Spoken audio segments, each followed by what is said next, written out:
Well, good afternoon, and thank you all for joining us for a very special and topical webinar on the vaccine rollout plans for Victoria. I'm delighted to welcome both Leigh Hubbard and Professor Ben Cowie as our experts today. I'd firstly like to take this opportunity to acknowledge the traditional owners of the land on which we meet today, and in fact, wherever you're joining us from, and I would like to pay my respect to their elders, past, present, and emerging. I'm Paul Guerra, CEO of the Victorian Chamber of Commerce and Industry. A very special welcome to our Victorian Chamber members, and of course to our Melbourne Chamber members as well. It's great to have you all with us. It's been a while since our last webinar, and we're just starting to dip our toes back to in-person events, and when lockdown 3.0 hit.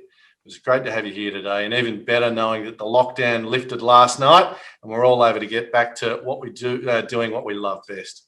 How great was it to read on Tuesday that the Therapeutic Goods Administration has approved the AstraZeneca vaccine for use in Australia. About 1.2 million AstraZeneca doses are due in Australia early next month, allowing the rollout to be expanded in combination with the Pfizer vaccine. The vaccine rollout will allow business to operate with confidence and is crucial to our recovery from the COVID-19 pandemic. As you've probably heard me in the media over the last few days, there's really three parts to this. The vaccine is critical, but so too are better hotel quarantining arrangements and to make sure that our contact tracing system is up to speed. Today, we're really fortunate to be joined by Professor Ben Cowie and Leigh Hubbard, who are leading the rollout of the vaccine for Victoria. And they're going to provide an update on a range of topics, including timelines and what the vaccine means for businesses. There will be, as always, an opportunity for you to ask questions of the panelists.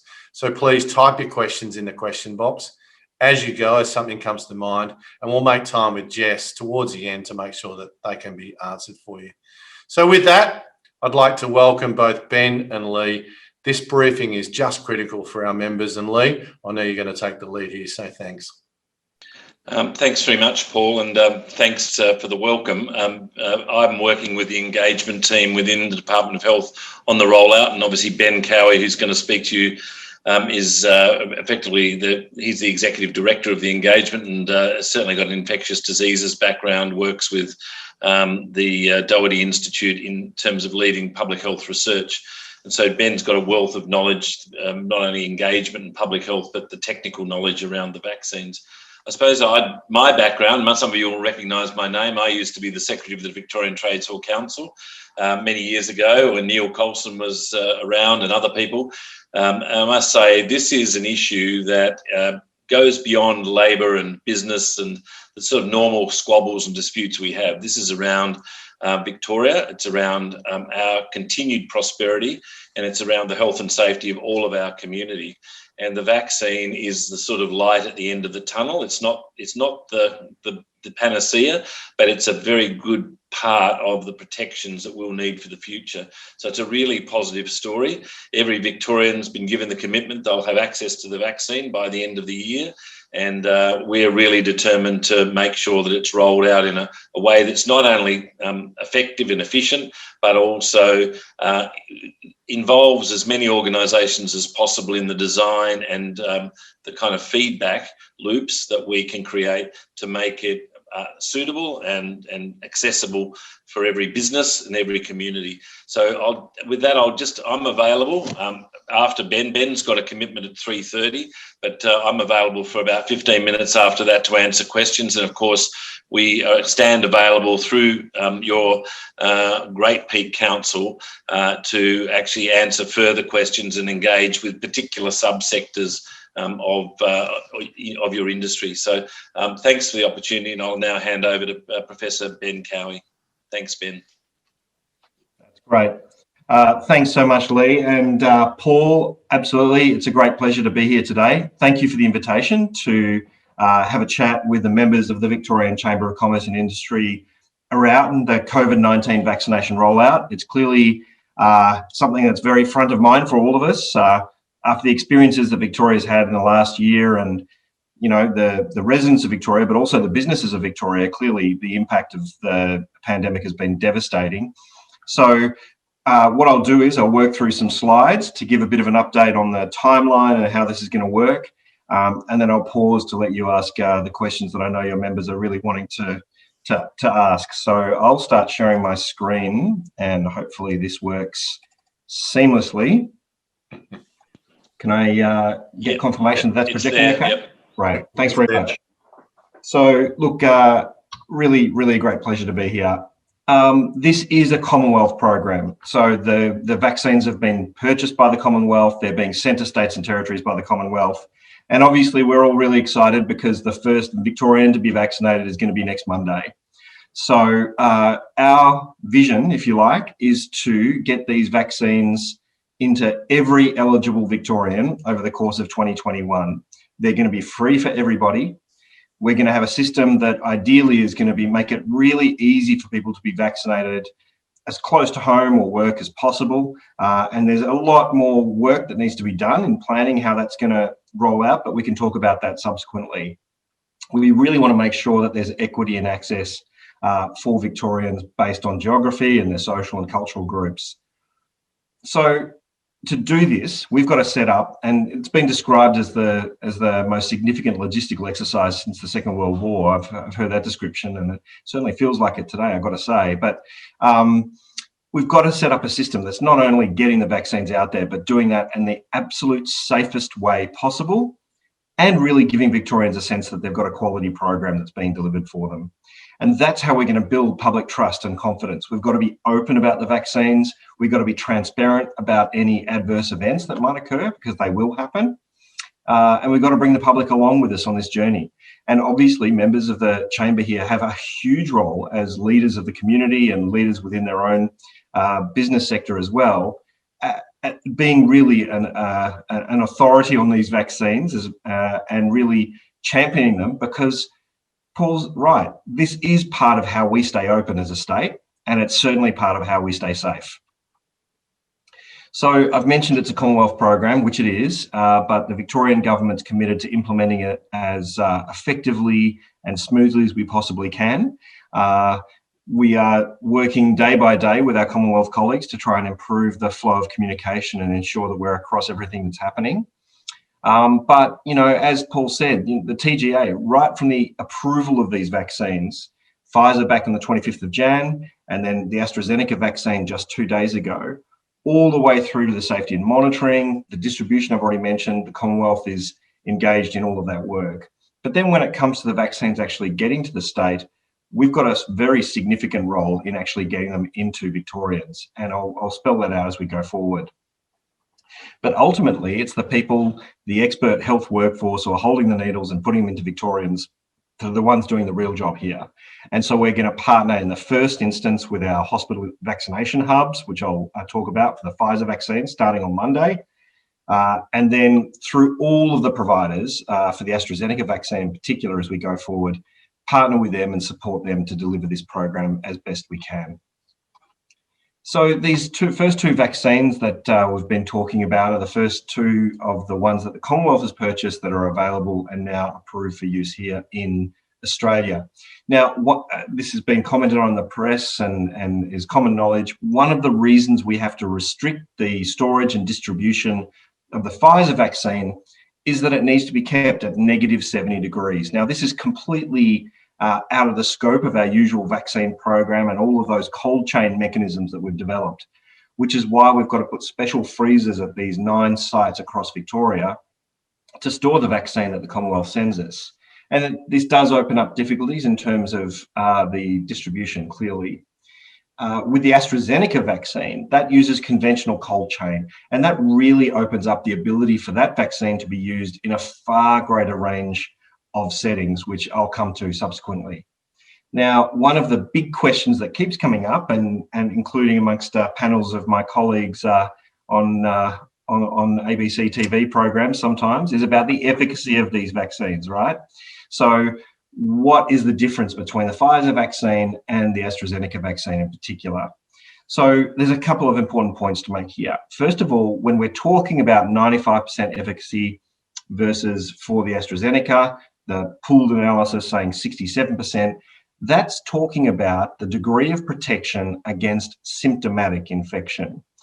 We're still waiting for evidence on things like to what degree do they actually block infection at all and therefore prevent transmission of COVID-19. If they work like almost every other vaccine does, they will do that. There is early evidence that they do that and block transmission. But on a population health level, we still need that evidence to be much better before we start putting our hand on our heart and saying, this is how we prevent transmission of these viruses in the community. The second point to make is that for protection against serious illness, so needing to go to hospital or losing your life, they're both very effective in the 90% plus range. So both of the vaccines are highly effective at preventing people from getting really sick. The final point I'll make, and this is something that's been recognised by the TGA when they approved the AstraZeneca vaccine on Tuesday, in the trials that have been reported, if you space out the doses for the AstraZeneca vaccine to a greater length, and specifically the 12-week mark or more, the efficacy in those studies actually increased to 80% or just above 80% for the AstraZeneca vaccine, which is a lot better than the shorter spacing that has been demonstrated. So in fact, ATAGI, the Australian Technical Advisory Group on Immunisation, has actually advised that we should be spacing out the AstraZeneca vaccine by 12 weeks. That's got some other benefits too. It means we can vaccinate more of the population and get the first dose in a greater proportion. And it also makes flu vaccination spacing a little bit easier, which I can come back to later if there's of interest. So I spent a bit of time on that, but I think these are really important points to get across and to get some clarity around that for people. So we do have 10 million doses of the Pfizer vaccine purchased for the first half of the year. The Commonwealth recently announced they've bought another 10 million, but they're not going to be arriving until the second part of 2021.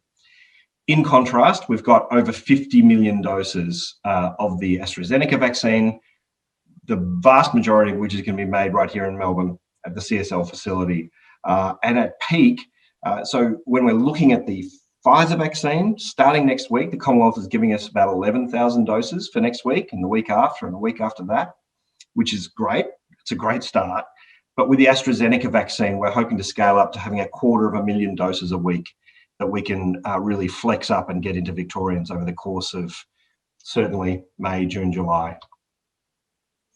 And that really does bring us to that point about, okay, we're starting out relatively slow, but I think that's important. We need to have a system that's safe, that's booking people in, it's monitoring them, it's getting them back for their second dose. And our absolute focus, which I'll come to in my next slide, is the highest risk Victorians, those right on the front line with COVID-19 exposure. But then we really do want to scale up rapidly. And with AstraZeneca coming on board probably in late March, we really will be able to get that broader uplift of our production, distribution, and critically, number of sites around Victoria actually vaccinating our residents. So I've mentioned this, and this is a slide from the Commonwealth. Don't freak out at the numbers. This is looking at the whole of Australia, but it leads you through the sort of phases that we're going through the population here. So phase 1A, who we're starting on Monday, that really is the frontline workers, our hotel quarantine workers, our airport workers, those at ports of entry, including Portland. So people who are actually the outward-facing Australians who are coming into greatest contact with COVID-19. In addition, our frontline healthcare workers, so emergency departments, intensive care, COVID wards, GPs working in the respiratory clinics and staff working at COVID testing sites are all in that 1A offering. In addition, because of the burden and the tragedy that we saw in our aged care system last year, so residential aged care staff and residents, and residential disability staff and residents are in the 1A focus as well. For the private, the majority of residential aged care, which is run by private operators, that's actually being directly done by the Commonwealth. The state government's responsible for the public sector aged care.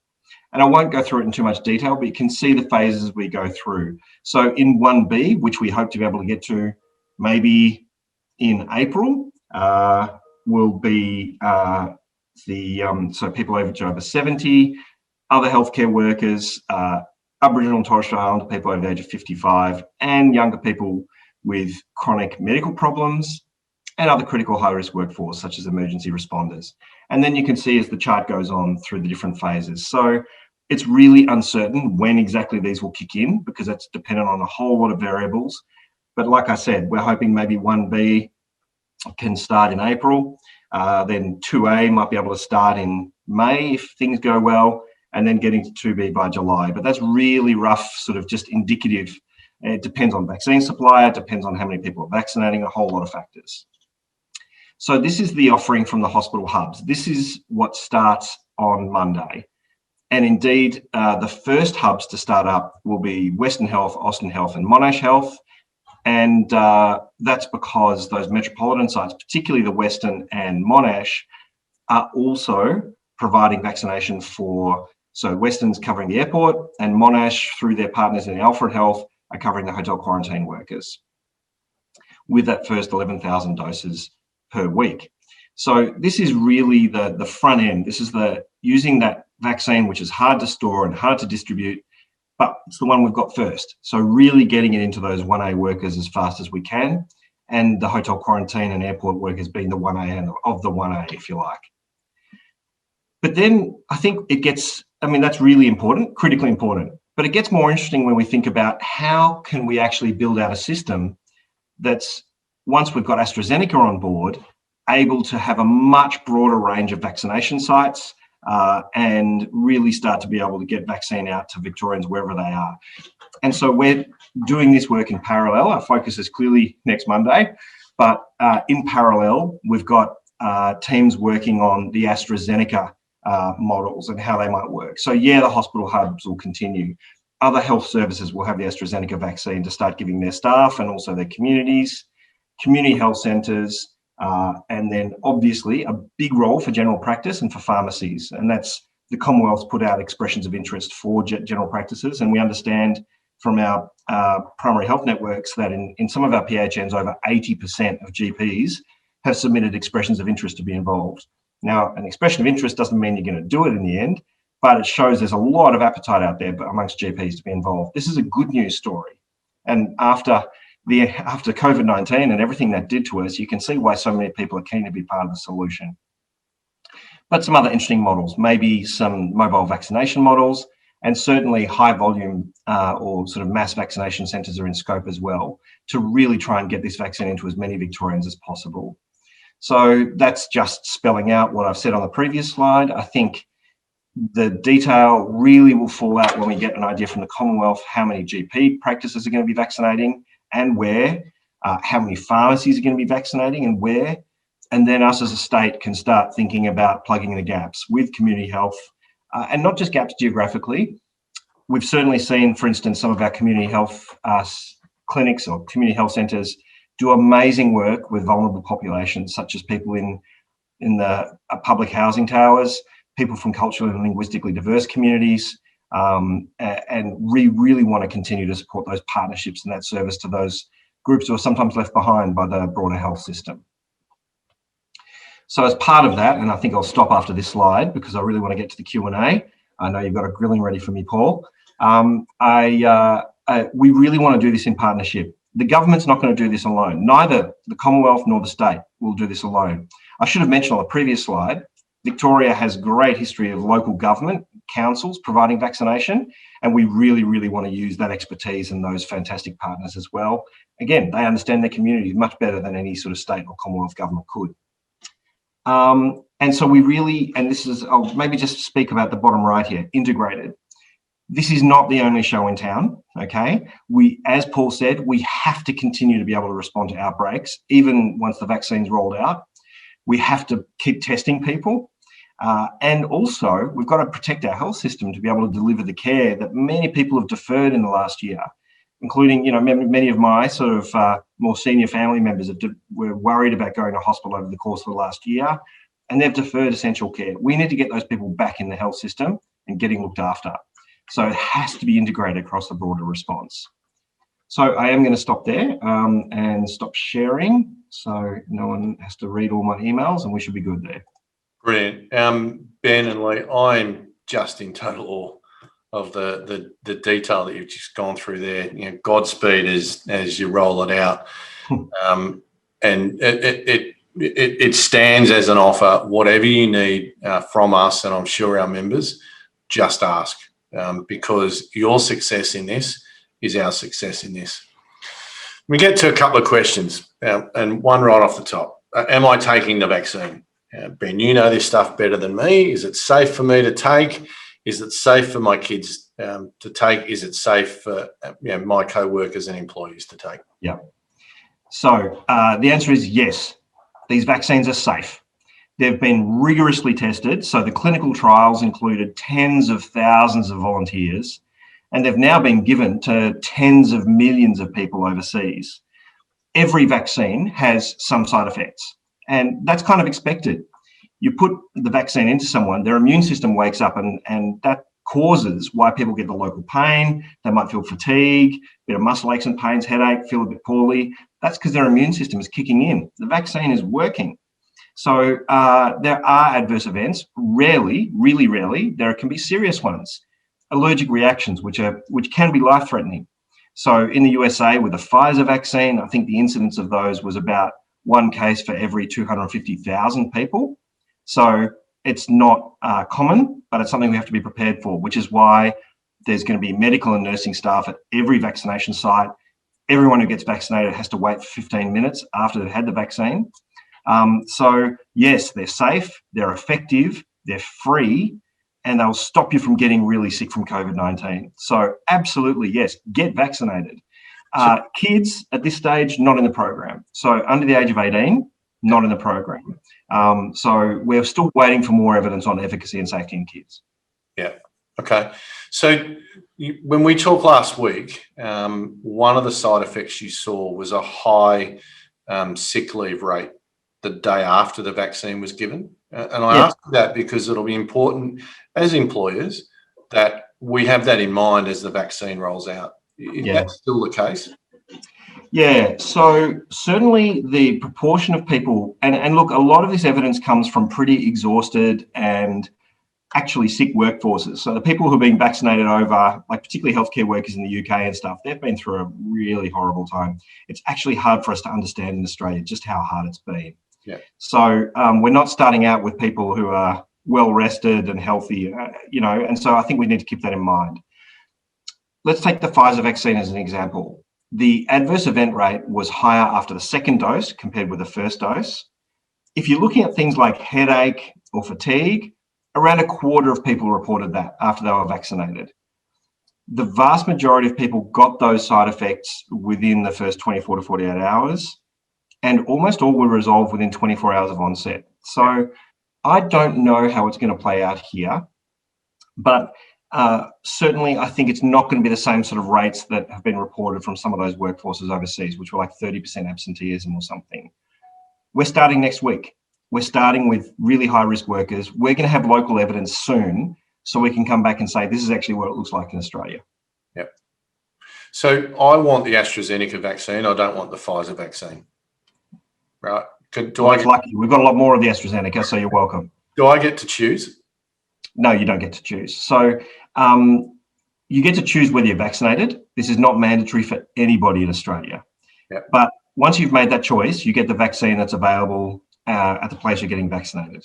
Yep. Now, the Pfizer vaccine clearly is going in. That's the first one we've got. We don't have any AstraZeneca in the country at the moment. So our first line workers, they're going to get the Pfizer. They don't get to choose AstraZeneca.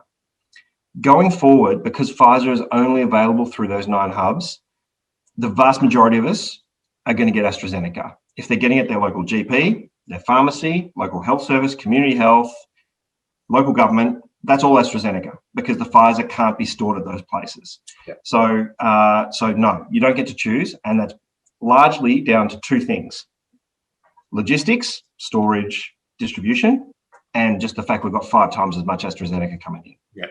So you're an expert in this. If you had to choose, would you have a preference which one you took? No, actually.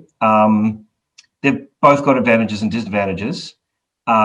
I suspect I'll probably get the AstraZeneca, but we'll see what happens when my hospital starts rolling it out. Yeah. I think that, honestly, if we're looking at which vaccine actually saves your life, they both do. Yeah. If we're looking at which vaccine actually stops transmission of COVID-19 in the community, we don't know that for either of them yet. Yeah. So honestly, and I think the final piece of that is I alluded to in the slides, we need to use them as best as we can. And so that delay, that sort of getting to the 12-week mark, rather than giving it earlier, if that gives us 80% plus symptomatic protection, then for goodness sake, let's do that. So let's be smart about it and learn from what's happening overseas. Yeah.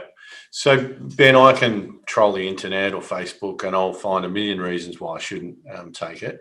Sure. Are there one or two sites that you go to that you could recommend us to do the actual scientific rather than, perhaps the fake news or the BS insights? Yeah, it's more fun to talk about which sites you shouldn't go to, but we won't do that. Obviously, the Victorian government website doesn't have a lot of information yet. We're in the process of clearing a whole lot of the work we've done over the last few weeks to get it up onto that website. So that website, which we can post for you subsequently, that's going to look a lot better in pretty short period of time. The Commonwealth one is good. It's got some good resources. It's got videos that you can share, you show your workforce, etc., or your colleagues. And it's got some increasingly detailed information on things like breastfeeding and pregnancy, for instance, to go through with workers, etc. Really important points there. So the Commonwealth one's pretty good. And there's the NCIRS website, the National Centre for Immunisation Research and Surveillance in New South Wales. Yep. They've got a fantastic website, which is pitched both at clinicians and vaccinators, but also at the general public. So they're three that I can think of in the first instance. And maybe we can post links to those so you've got them. Yeah, we'll certainly follow up. Last one, because I know you have to run to an important meeting. What are the hurdles that CSL have to go through to produce the AstraZeneca vaccine? Are they ready to produce now, or are there approvals? Oh, they're already underway. Getting some of the stuff lined up. Look, the AstraZeneca vaccine uses a technology not dissimilar to what we've already been using for instance, the human papillomavirus vaccine, right? So it's not as new a technology as the mRNA vaccines like Pfizer or Moderna. So it's actually a known method of production and packaging, etc. So we don't have the capacity to make mRNA vaccines in Australia at this point in time, but the AstraZeneca one is using technology that, like I said, has already been used in other vaccines. So we've got the capacity, and I'm sure right now there's people over at CSL doing a huge power of work to keep this chugging along and looking at a $50 million order list and going, okay, let's cancel leave, guys. Brilliant. Hey, Ben, I know you're going to run. I really appreciate it and look forward to staying in touch, and we'll feed through any questions that we've got. Awesome. Really happy to do that. And really thanks for the opportunity to be here today, Paul. I really appreciate it. I really want to continue the conversation. And look, particularly with the AstraZeneca going forward, one of the questions you sort of hinted at the start, what's the role for vaccination at employment sites and with partnering with private industry, etc. I think there's a lot of potential there. I don't think we've even started to scratch the surface of how we might roll this out yet. And I'm kind of excited about those aspects of it. But let's focus on Monday and then we can build out from there. Great. Good luck Monday, and Godspeed with the rollout. Thanks so much. Bye for now. Thanks, Ben. Ben, I'm going to Leigh, I'm going to pick it up with you if that's okay. And your camera's just off at the moment. There you are. You're back. Yep. Hey, Ben left a bit of a handball there, which I want to pick up on. So we know it's available at the hubs right now, and there'll be other opportunities. What's the opportunity for workplaces that might want to pick this up and actually administer the vaccine on site? Well, as Ben said, and can I just reiterate a couple of things? That phasing that you saw in one of the slides, the phase 1A, 1B, 2A, that's set by the Commonwealth. So there's an implementation agreement that had to be agreed between the state and the Commonwealth in order for the Commonwealth to provide the vaccine to Victoria. Every state's been required to do that. Within that, the 1B and the 2A, then the critical and high risk industries, components of that, that's set out, and we're seeking further clarification from the Commonwealth about who's in that. There's a little bit of flexibility for the state to determine some of that. So, for example, we know the meat, poultry, seafood industry is in, but it would be fair to say that those who are in the additional industry obligation directions have been up until January in those directions are likely to be those sorts of industries that are in the kind of 1B, 2A. So apart from meat, poultry, emergency services, it's things like commercial passenger vehicles, There's probably in the 2A, there's probably the food supply industry, there's probably little bits of manufacturing and so on, but some of that's still got to be worked out completely. We think that, and as Ben said, there'll be a lot of AstraZeneca around by sort of end of April, May. And I was talking this morning, I'm talking to the meat industry tomorrow. We talked to corrections today because clearly they're a high at-risk population. And the model for delivering the AstraZeneca, whether it's through the people who would normally deliver your flu vaccines and contract that in, or through a public community or your public health service that's in the area who will have a rapid response sort of team, that's all to be worked out. But what we'd hope to do in a number of industries would be to say to people, here are the kinds of providers in your area. You should go and talk to them about providing the service on site, because we know in a lot of industries on site is a lot better. The participation rate will be a lot better, particularly middle-aged blokes who don't like to go to the doctor. Getting them to have the jab on site is going to be a lot easier, the construction industry, whatever, than getting them to go to a doctor. Now, we would hope by the April, May, June, there's enough at your local GP and community health service that it would in fact be quicker just to go down to the doctor to get the vaccine. But in some industries that are a priority, we will have obviously a dedicated program to get it out to them. Others, the big ones, the Coles, the Woolworths, whoever else, will arrange their own private delivery on site. So yeah, I think there'll be a range of options. What they exactly are, it'll take probably another 3 weeks, 4 weeks to kind of work that out. Yeah. So when we talked last week, the first part of the rollout, you'll have to have a doctor on site. And as Ben's touched on before, it'll be 15 minutes after the injection that you'll have to wait for at the very least. I gather that will be the same. So anyone thinking about doing it in the workforce, those conditions would remain the same, I would imagine. Yeah, the clinical governance, I'm not sure. If it's a fixed clinic that's operating all the time, if it's a clinic that's doing a vaccination program on site, it may well be they have to have a doctor who's providing clinical governance. They may not necessarily have to be on the spot. So I'd have to clarify that, but it could be like your flu vaccine or other vaccine clinics that don't actually have the doctor on site, but they're available, and there's somebody, if you like, that's overseeing that. If there was a problem, an adverse event or whatever, they would be overseeing. But certainly at our fixed clinics, there's medical governance, then there's a nurse, a senior nurse immuniser, a clinical nurse consultant. There's a whole layer of supervision at the fixed clinics. Yeah. I'm going to hit a couple of probably more legalistic ones, and probably harks back to a little bit to your background on the IR issues as well as the current role now. WorkSafe Victoria or the Victorian government, will they be providing guidance on what is reasonable and lawful with respect to employers requiring their employees to be vaccinated?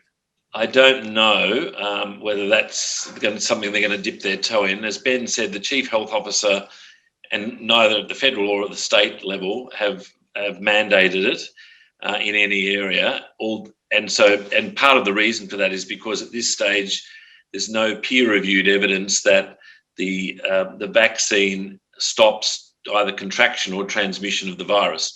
If that emerged, then the position might change in hypersensitive areas like ports of entry or hotel quarantine or aged care. It might well become more mandatory.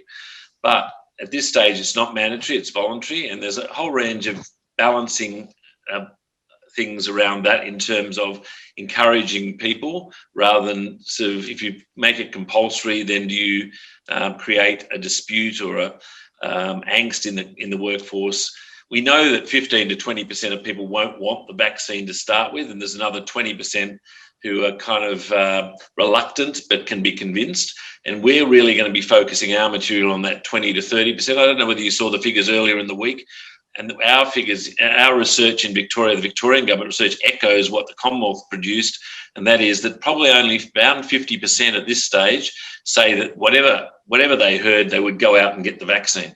We've got another 30% to really convince, and I'm not sure compulsion is necessarily going to do that, but it's open. I know in the hotel quarantine area, there's probably talk about new starters, it being a requirement. But this is going to be something I think individual sectors, whether it's a reasonable direction, will be something that is, I think the jury's out on. It's not a clear-cut answer one way or the other. I think probably employers have got in some sectors would have justification, particularly around aged care. But at the moment, the chief health officer, as I said, isn't convinced that it's proportionate because there's not enough evidence about stopping transmission. Yeah. So let me continue that theme, and I suspect this will fall in the same bucket. Our OH&S legislation requires employers to ensure the health and safety of workers and others at the workplace, and that's a good thing. The duty extends, we think, to the COVID pandemic, and this means that employers must eliminate, or if that's not possible, minimise the risk of exposure to COVID-19 in the workplace. Do you think the state government will be providing detailed advice for employees to navigate this? It's a complex issue, I know. Yeah, look, and I think you can see vaccine as another kind of control measure, that it's a protection. At this stage, that's what it is. It's a personal protection. I would think that's what we'll be saying to people in all of our messaging. Whatever else you think about this is a great personal protection. It will stop you going to hospital if you get COVID, and it stops death for yourself. So if that means that relieves the hospital system and allows somebody else who needs the hospital system to go there, that's a great reason to have it. It's safe, it's effective, and it's free. It's not going to cost you anything. And so I think they're the arguments we would be using. What WorkSafe does around it, obviously an employer could take the view that to have a safe and healthy workplace, which is their obligation, then it's better for people to have the vaccine. I think that's an admirable attitude, but I'm not sure compulsion is the way forward on that. I think leading by example, having programs on site, it's a bit like the anti-smoking stuff. It's a bit like the flu vaccine. We do it on site because that way we can get some peer pressure to make sure as many people as possible have it. Great. Jess, I know there's been a number of questions coming in from the audience. I'll hand back to you. I've got one more for you, Leigh, before we wrap up. So over to you, Jess. Thanks, Paul, and thanks to everyone who's submitted a question so far. This first one comes from Mo. Is this going to be a repetitive event like the flu vaccine? That's a good question. I'd have to defer. I'd have to take it back. My understanding is no. At this stage, it's not anticipated that it will be, but obviously you've heard all about the variants and so on, and CSL have said that they can tweak the vaccine to take account of other variants, provided they don't have to do human trials all over again, and the TGA doesn't insist on that. So it'd be a bit like the flu vaccine. So even if we did have to have a new vaccine for a new variant because if the old one was less effective, it wouldn't take very long to develop that. That's certainly what the companies are saying.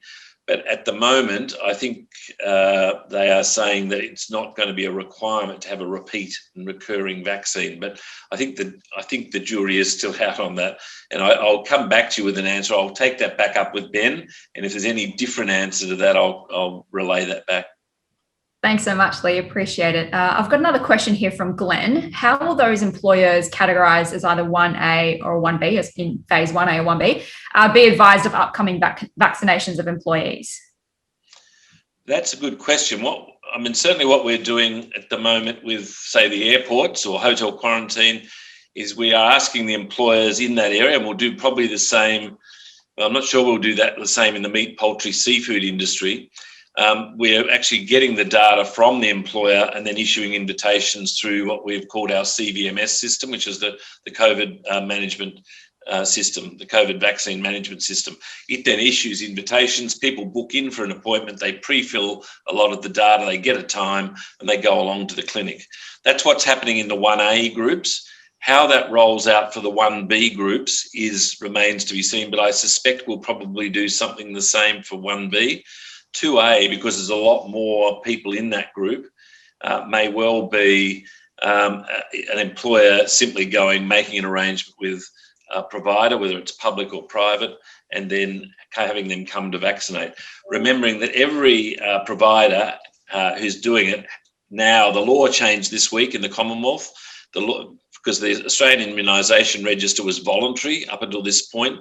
Now, any vaccine provider providing the COVID vaccine has to register that immunisation with the Australian Immunisation Register. So everyone will have a record that they are vaccinated, and they can get access to that through MyGov, and certainly any health provider can look up their vaccine record through the AIR system. So that's, but I'm not quite sure once we get further down the phases, whether it just becomes, we won't be getting data from it. It's a big job to get Excel spreadsheets of employees and issue invitations.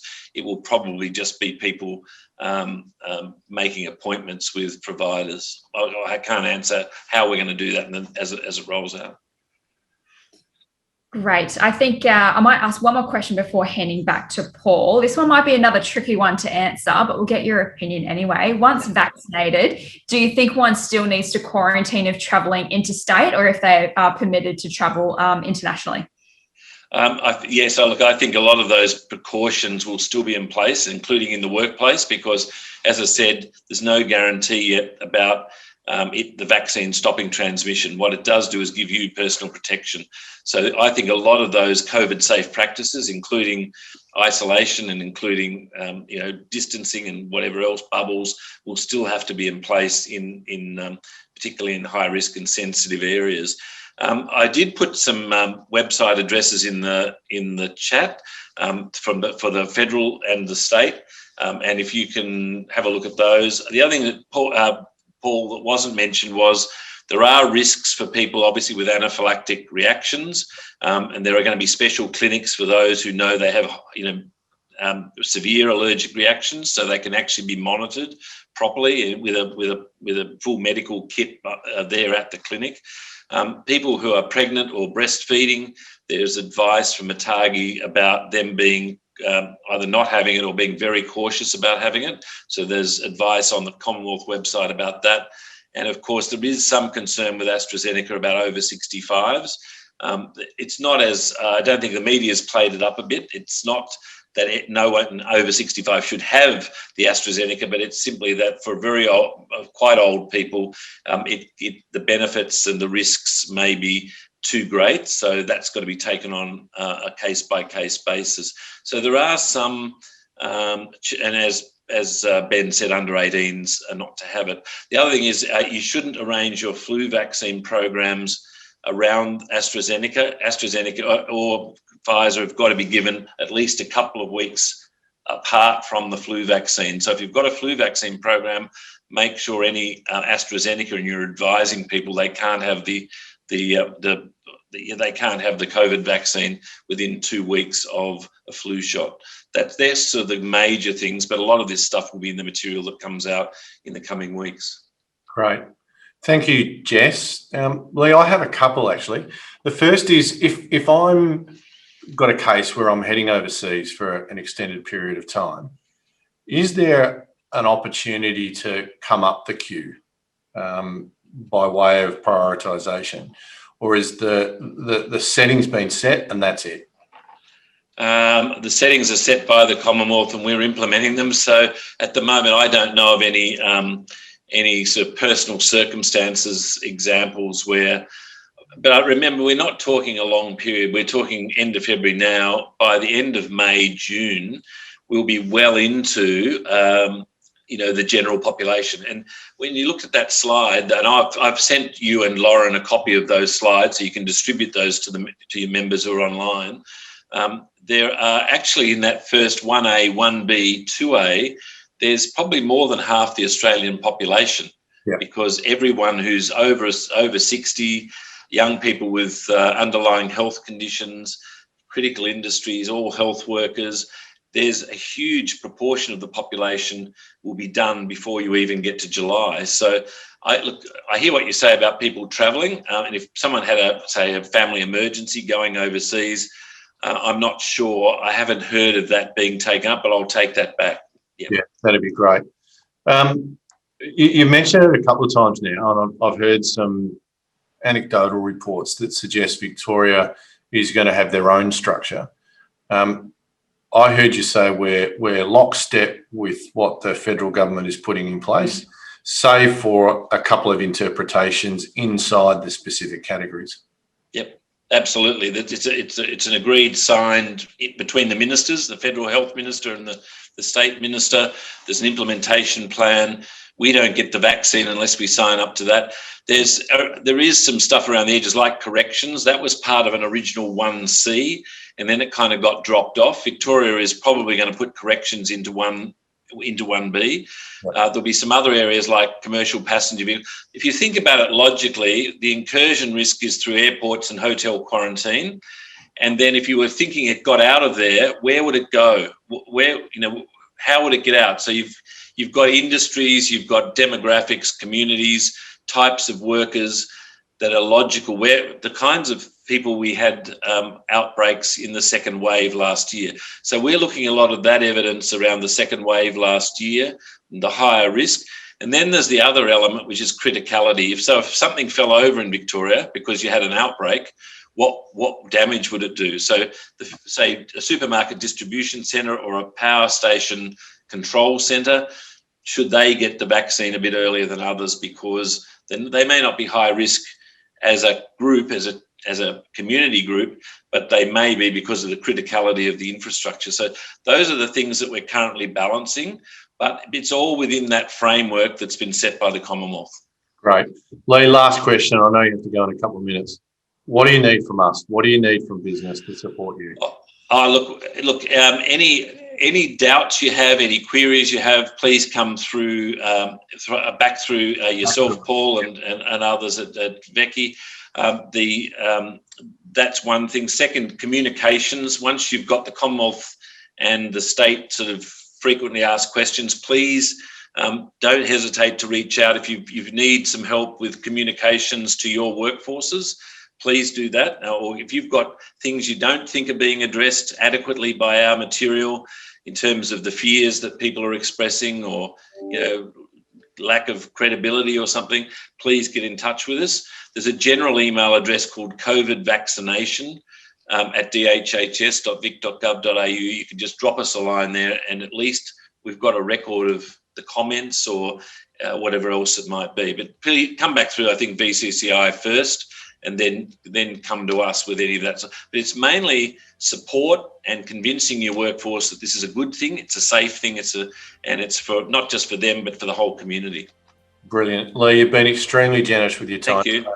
And not only do I appreciate it, but I know our members appreciate it as well. And can you please again pass on our thanks to I will. On behalf of the Victorian Chamber of Commerce and Industry, we wish you Godspeed with both the planning and the rollout. I've got to tell you, I hate needles.